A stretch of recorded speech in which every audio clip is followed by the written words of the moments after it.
All right, welcome back to another episode of the Pinpoint Investor with Faisal Morsi. As always, this is brought to you by Pinpoint Skip. Go check out our list at pinpointskip.com. Today we have a good friend of mine, Ryan Carney. I've known Ryan for about 2 years now. Good dude, probably one of the most well-rounded real estate professionals that I know, and he's just an all-around hustler. So appreciate you being on, Ryan. Appreciate you having me. Yeah, so let's get into it. So like what's your background and like what do you do now? I grew up in Western New York, small town called Olean, about an hour south of Buffalo. Um, Played football in college. Didn't really know anything as far as what I wanted to do growing up. Ended up having a really good season, and then I actually tore my MCL. I was going to go back and play one more year, hopefully go to some like combines and stuff, but didn't end up working out.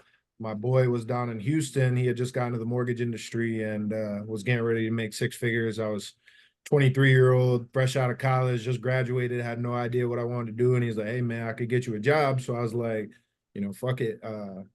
Six figures sounds great. So I moved to Houston. That's when I got into real estate, 2015.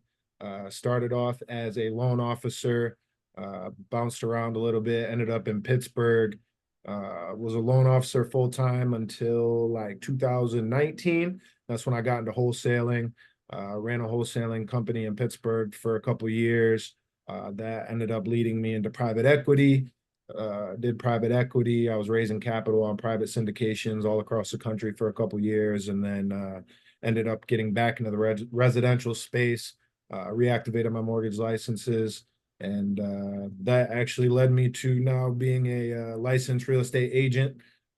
Quickly found out that they're paid quite a bit more than loan officers to do, in my opinion, less work. So that's more of my focus now. I'm also, I own some property. Obviously, did the wholesaling thing. So I own a storage facility right now. I've owned some rentals, done a couple flips, nothing too crazy, but working on building my portfolio. So really anything real estate is what I'm into. I love it. Love the hustle, love the game, love the grind. So yeah, man. Nice. Yeah, when I say well-rounded, you definitely covered it Yeah. all. All right. So 2019, you're doing wholesaling in Pittsburgh. How has wholesaling changed or like, what were you doing then that like, is different than like, what you think wouldn't work nowadays? Yeah, wholesaling is it teaches you truly how to be creative. I think especially now with my focus as being a real estate agent, wholesaling, you're truly, I mean, you come across and any type of situation you could ever imagine. So, it taught me really how to market properties in a very unique way. One thing like I still use to this day that I don't think a lot of real estate agents use that's really helping me right now is just mass communication. Like everybody does mass emails, but the text blast, the ringless voicemails, just finding ways to get in front of those, whoever your avatar client is, and in a mass amount in a very quick fashion. And I mean, wholesaling taught me, a lot as far as like running numbers, just how investors think. I haven't flipped a ton of properties in my lifetime, but understanding the way that they're valuing properties and understanding what they're looking for when they're walking through a house, understanding the types of properties and what's important to an investor. It helps you on the investor side, but it helps you with anything that you're doing in real estate, because if you can understand how that other person thinks, you can start to speak their language, and it's just going to help you evolve in whatever space that you're in. That's awesome. Yeah, I mean, what I like about you is that you lead with value, to other investors, try to like figure out, kind of like reverse engineer the process. How'd you even get into wholesaling? Man, I was doing mortgages and I was doing really well, but there was just I wasn't fulfilled, and went through probably a 6 to 12 month phase where I was, you know, just in a state of like really trying to figure things out. Like I mentioned, I got into mortgages as soon as I left college, so it was all I knew, and I couldn't wrap my mind around that was going to be the only thing that I ever tried for the rest of my life. And I knew I like real estate, but I wanted to be more in control. And as you know, your phone's listening to you 24/7. So as I'm thinking these thoughts and watching whatever I'm watching, I start getting all these ads on wholesaling. So I ended up getting an ad from Fortune Builders, which is like one of the more well-known wholesaling education courses, and went to their first seminar, caught my attention, went paid to go back to the second one, and then it was just like right place, right time. They uh, take you through the whole thing, and knowing what I know now is really all upselling. But me and my boy Stemo, who I believe you know as well, Yeah. um, we were going through a very similar transition in life where he wasn't in real estate, but he was kind of fed up. He was moving from New York to Vegas at the time. I was moving from Pittsburgh to Cali, and we both wanted something new. So we were like, yo, let's partner up on this. And my boy Kyle, he was in Pittsburgh as well. He was with me, same thing. So we're like, fuck it. And jumped into wholesaling. That quickly led us to Dana Cornell, who you know as well, which started our group. So it was just kind of like a right place, right time kind of thing. Wasn't something that I was like pondering about for months on end.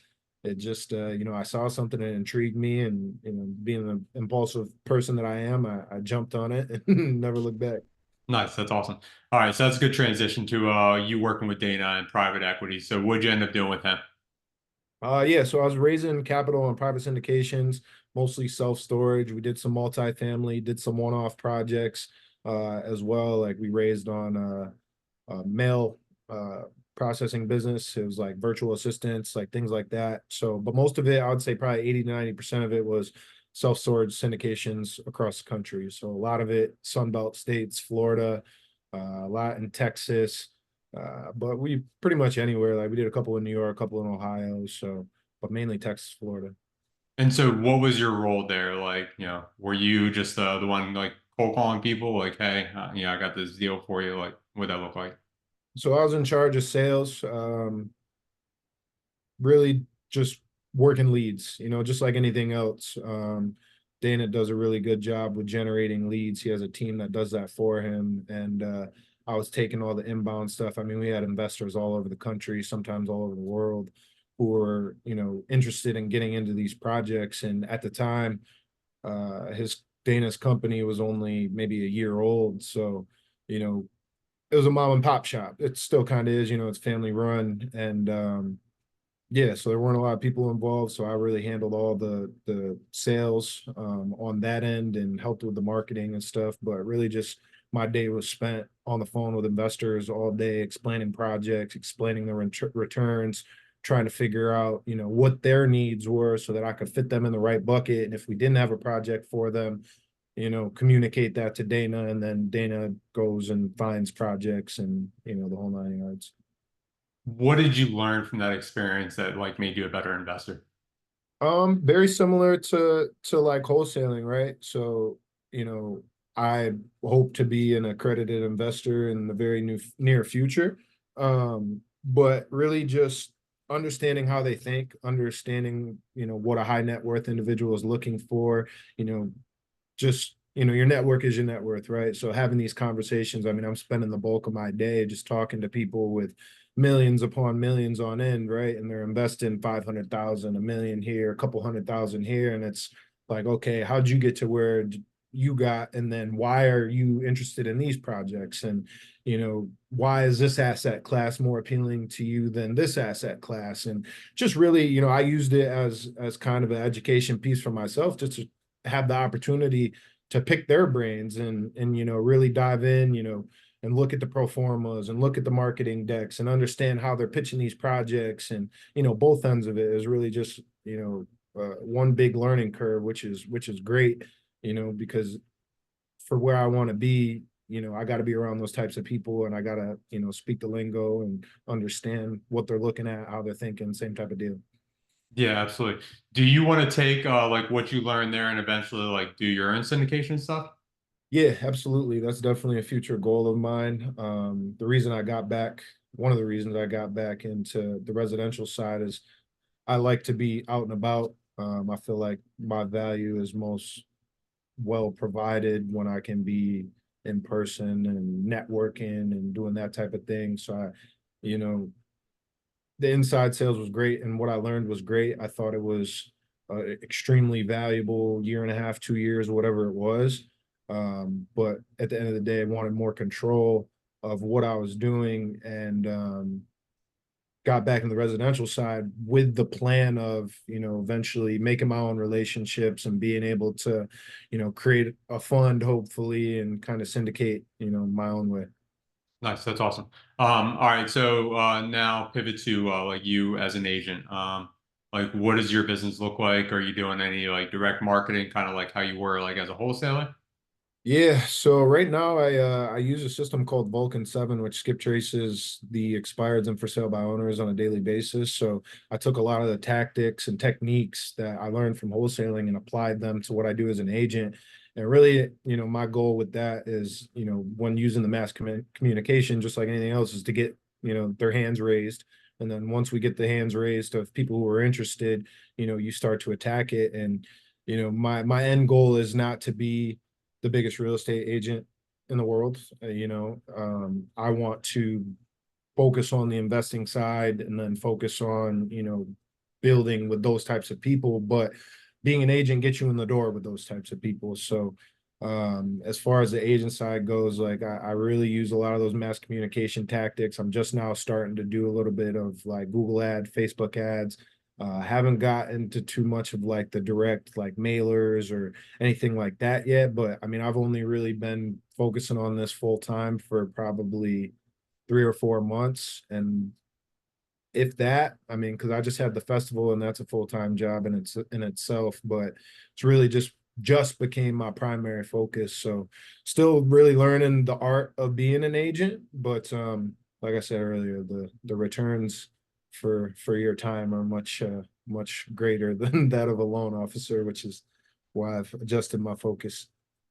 Yeah, absolutely. All right. So you kind of touched up on it. So what I know about you is music is your passion. So talk about the festival that you just did, and then also like your music career as a whole and how that kind of like fits into your life and especially as like with everything that you have going on as a real estate professional.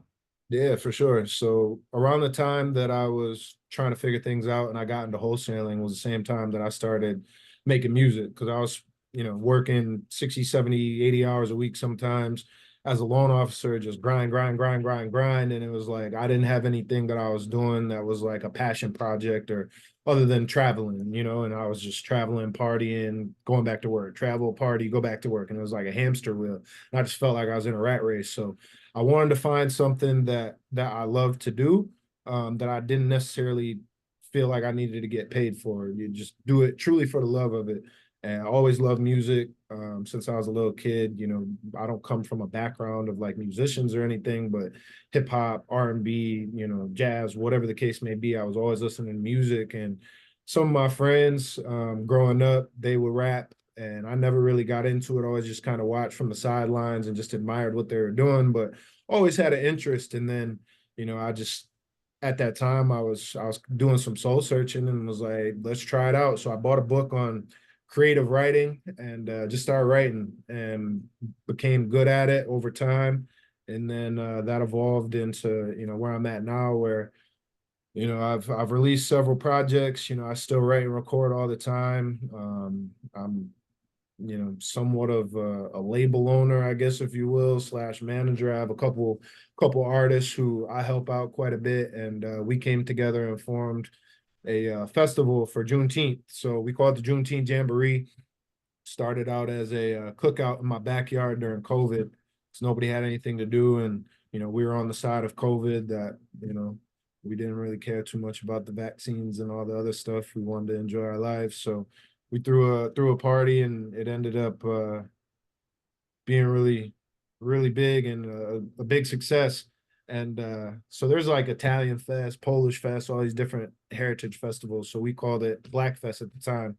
And that sense of all, the very next year, Juneteenth became a holiday in New York. So we moved the date from July 4th to Juneteenth. And then it's now evolved into this whole big festival where I'm the president of a nonprofit organization now. We've given away, I think, $5,000 over the last 3 years in scholarships. So giving back to the community, and it's just became something that I'm super passionate about. That again, real estate is my breadwinner, so it's not something that I'm super focused on or only doing it so that I can get paid. What I love to get paid, of course. I'm putting a lot of time into it, but it's something that I enjoy doing, something that I love doing. I love the art of, hip hop and writing and recording and just that whole creative process. And it allows me to just step away from, the hustle and bustle of real estate. I mean, if you're in it, you know how it goes. I mean, it can consume your life 24/7, whether you want it to or not. So it's it's something for me that is a getaway, but it still keeps me competitive. It keeps me creative, and it's something I enjoy doing. So As a music and a writer, or a musician and a writer, who's like your biggest influence or um influences? yeah, J. Cole, Kendrick, Nipsey Hussle, Tupac. Um, those are probably like the four biggest artists that I really kind of emulate, and who I am or have studied their crafts. Nas as well. Just actually started studying Andre 3000 a little bit more. So it's fun. Like I I always appreciate the greats and always want to, like, same way I'll go and pick your brain or any investor or real estate agent's brain. Like, what are you doing to be great?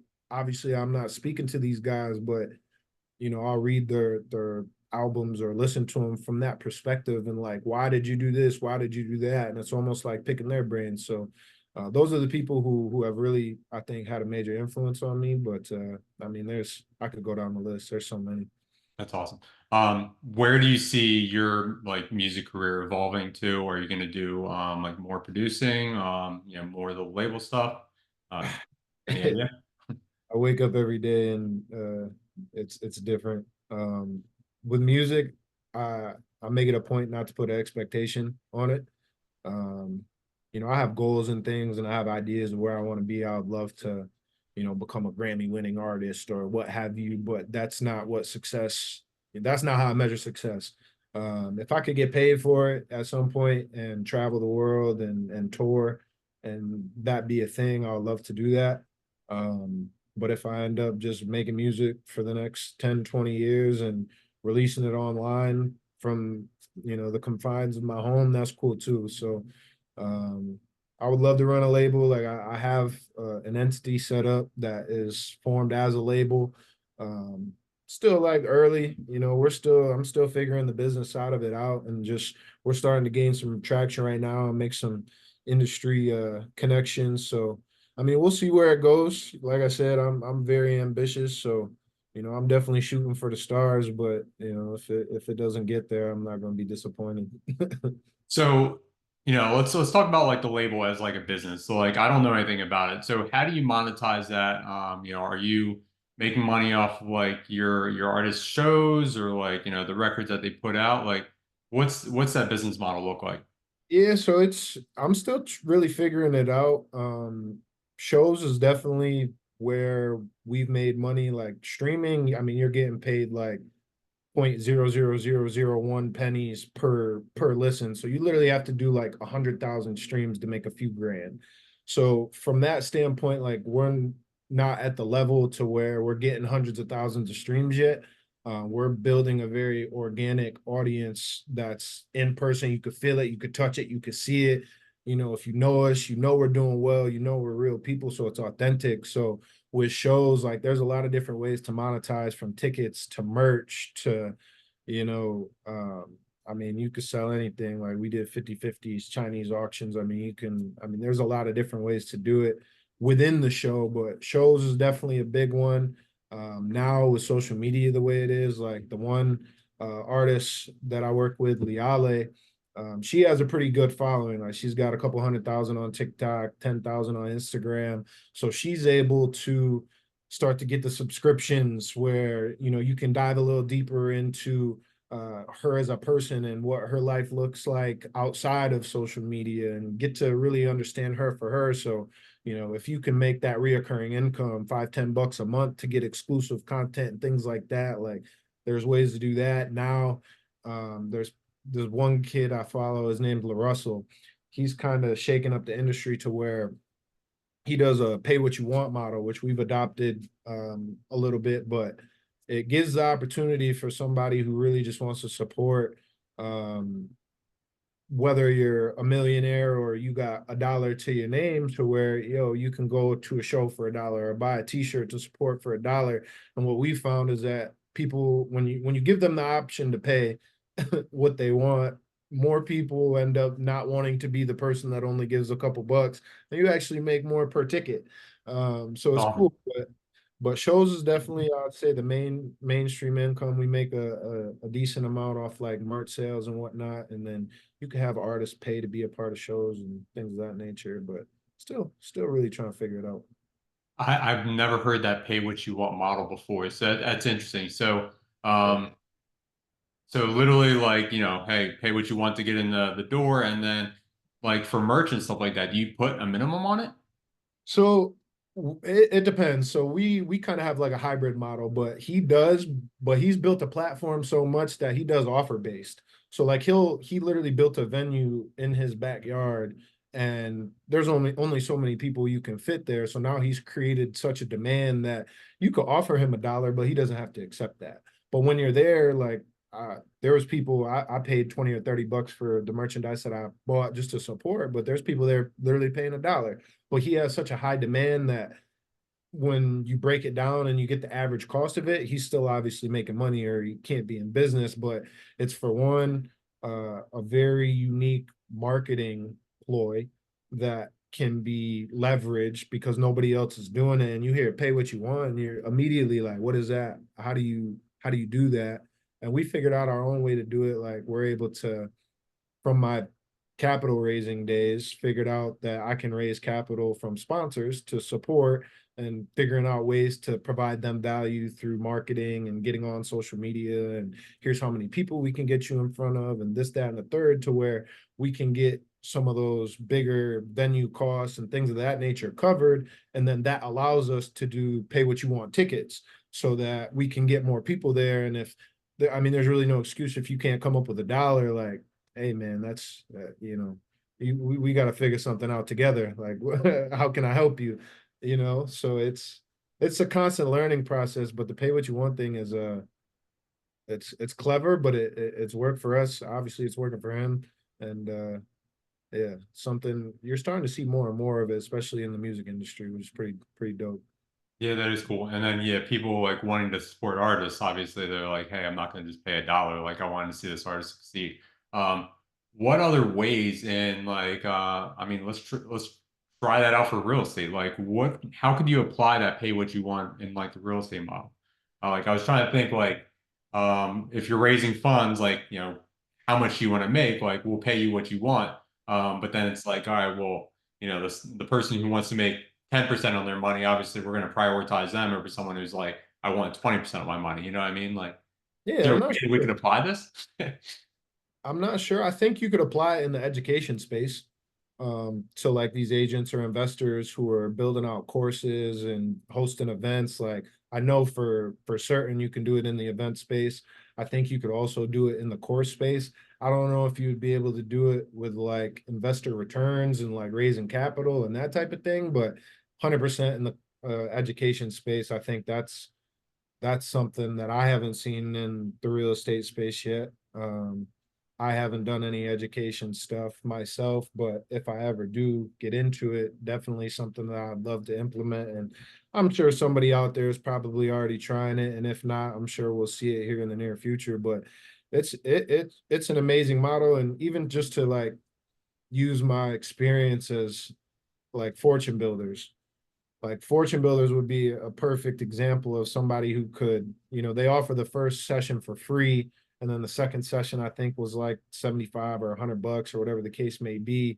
To where they maybe limit the seats and then do a pay what you want model, or rather than doing a free session the first go around, maybe do a pay what you want model, because like I said, most people don't want to be that person to pay $1. And it's very seldom. Like, there are people who pay $1, and that's cool. Support, come through. Like, I appreciate the support, regardless if it's $1 or 100. But most people are paying like, I'll give you 20, 30. And then you see a homie give them 30, and you're like, I'm gonna one up them, I'll give you 40, and that's really how it kind of ends up being. And like, we did shows where like it was $20 a ticket, and you have X amount of people show up. And what we found was that our attendance increased and our ticket price also, average ticket price also increased. So it ended up working out better by giving people the option. So I think that would be a space though, is like event and education for sure.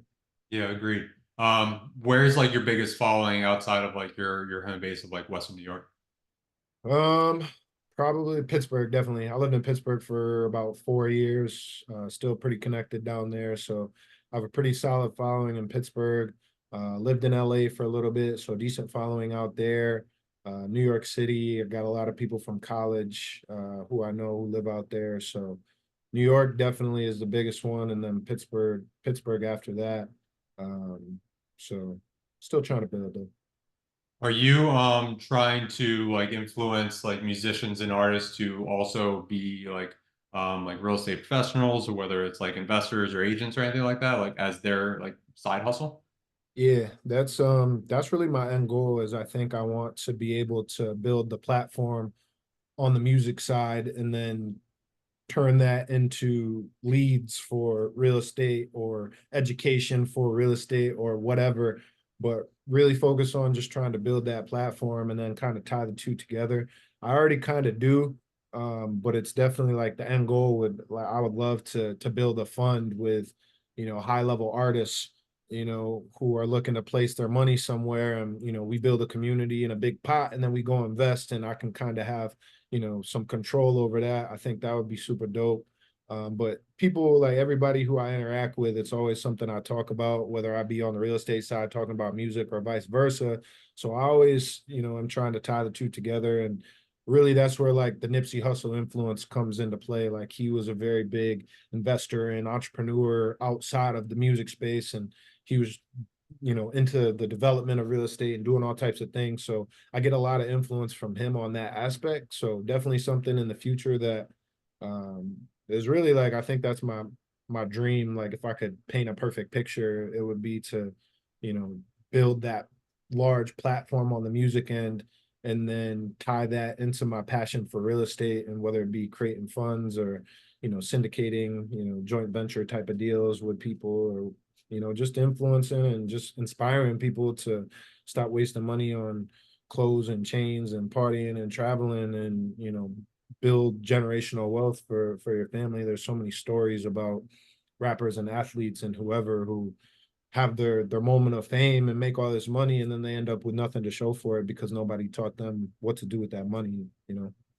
Well, I think it's a mindset shift. When you come from nothing and then all of a sudden you get all this money, you still have like the mindset of like that you came from nothing, and then so that's why you blow it because you think it's going to last forever. When a lot of Exactly. times it's just these like moments in time in your life that you have the opportunity to make all this money. I think Nipsey really embodied that, like giving back to the community and building up his community, and really making, I guess, an investment into himself, and then also like building his community up. It's a shame that he died. It would have been cool to see like where he's at today. So with you, where do you see like your like career wise, as far as like the real estate stuff goes in like 10 years? Like, are you gonna have fun? Or are you gonna be like investing in like the bigger like commercial stuff?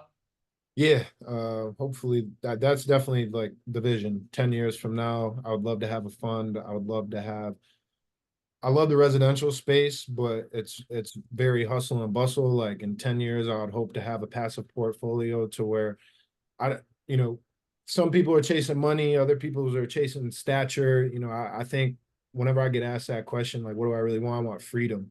And I think financial freedom really allows me to have the freedom that I'm looking for. Um, I don't want to have to wake up and feel like I have to work 12 hours a day to get to where I want to be like I do now.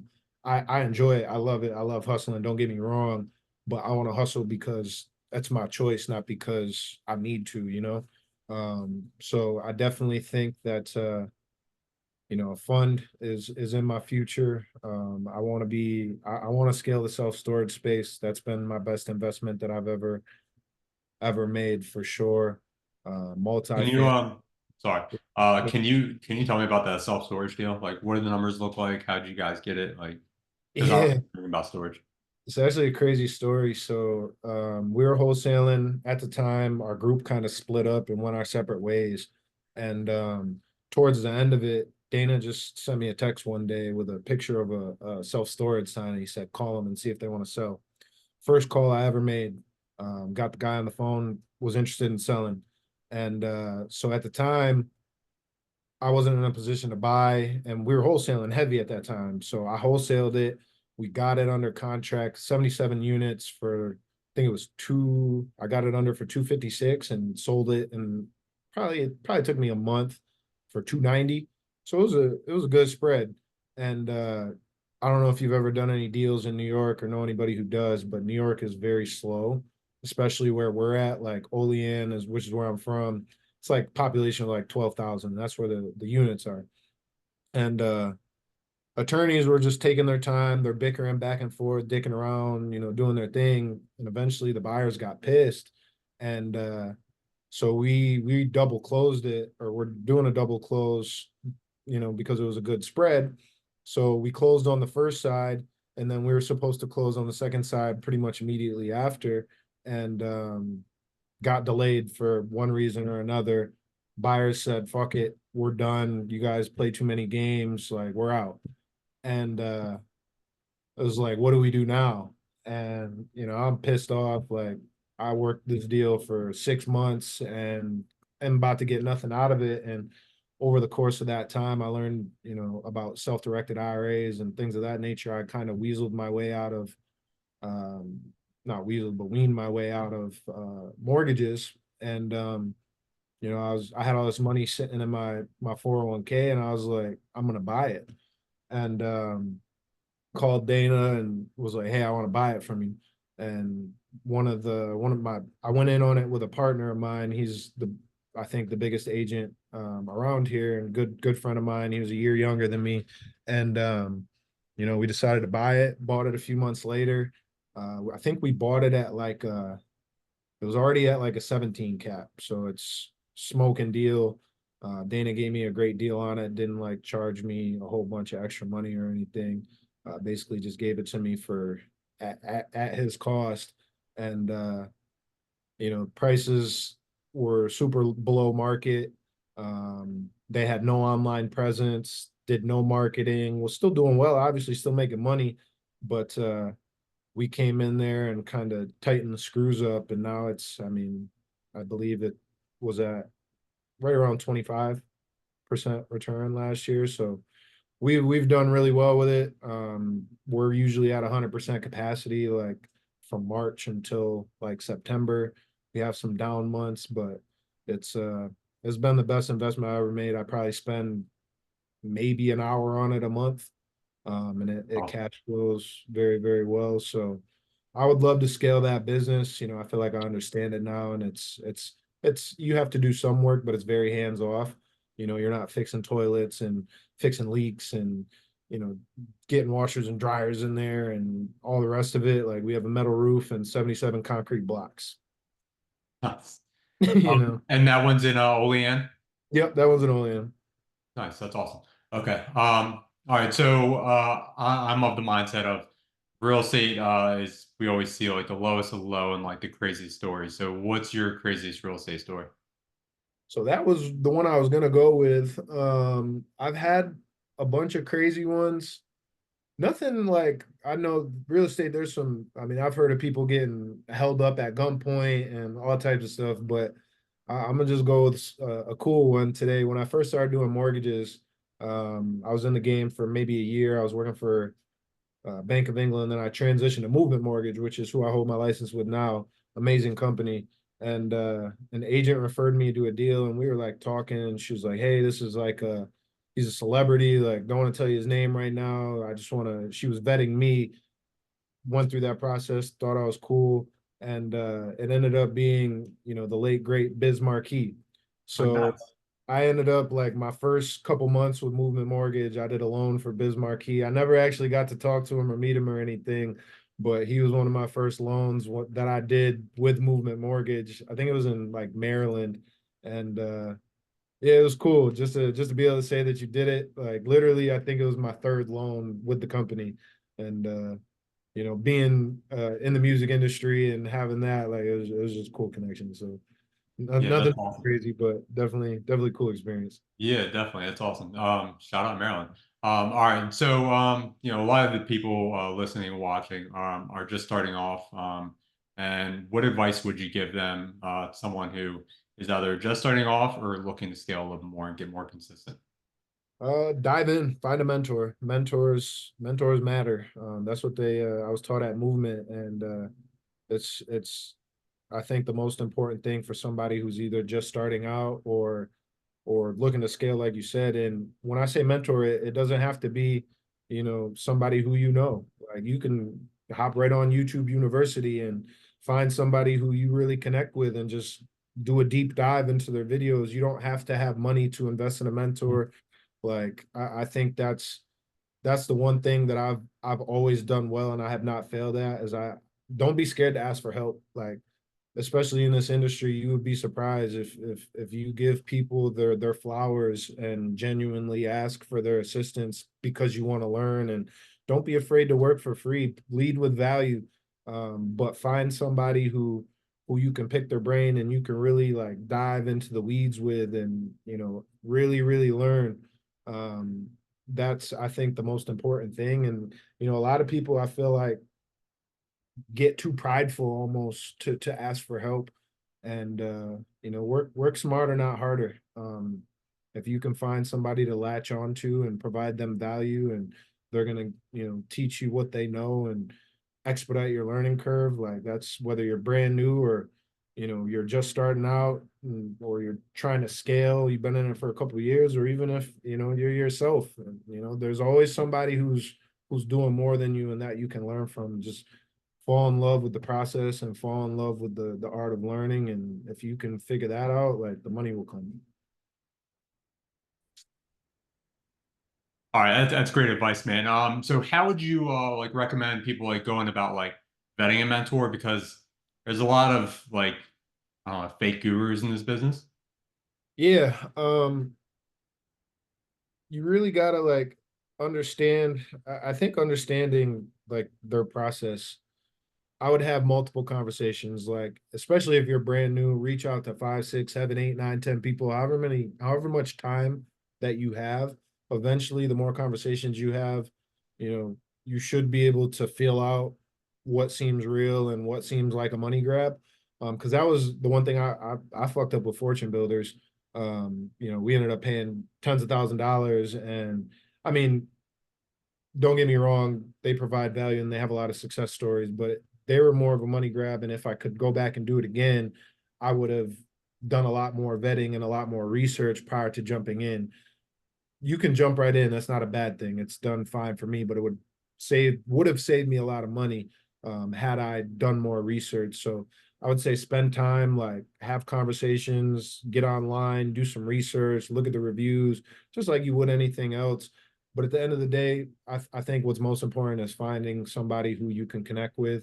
And if you're really serious about getting into real estate, especially if you want things to take off quickly, you're going to have to pput in hours. This is not a 40-hour-a-week job just because you make your own schedule. A lot of people come into this with the misconception that, they're going to be able to work 20 hours a week and make what they want to make. And it takes years to get there.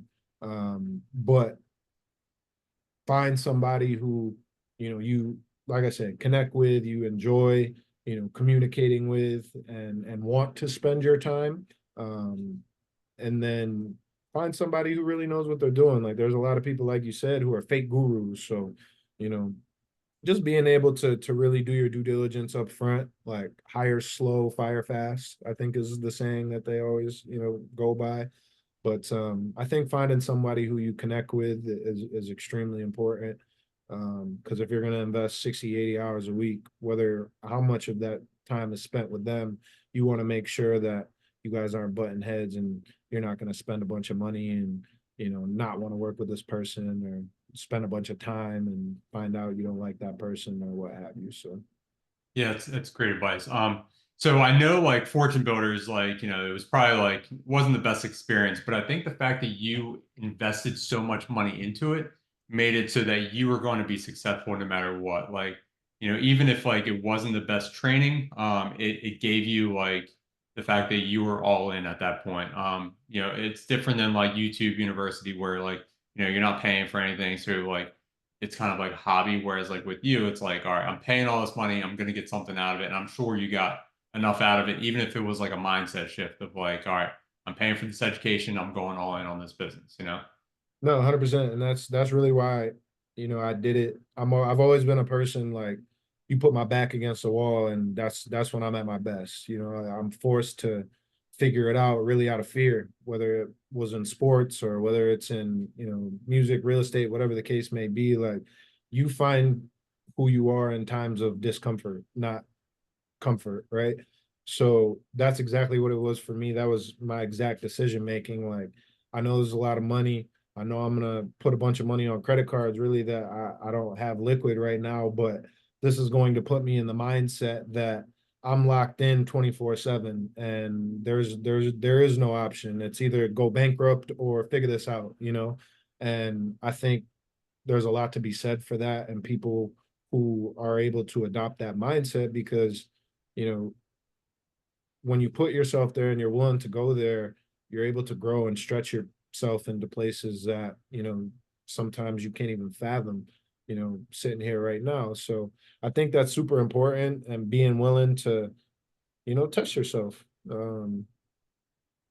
become comfortable being uncomfortable. It's so important, um essential in personal growth, business growth, whatever the case may be. So definitely something that I'll recommend, man. Dive in, do it. If you're thinking about it, just do it. Just go in and commit.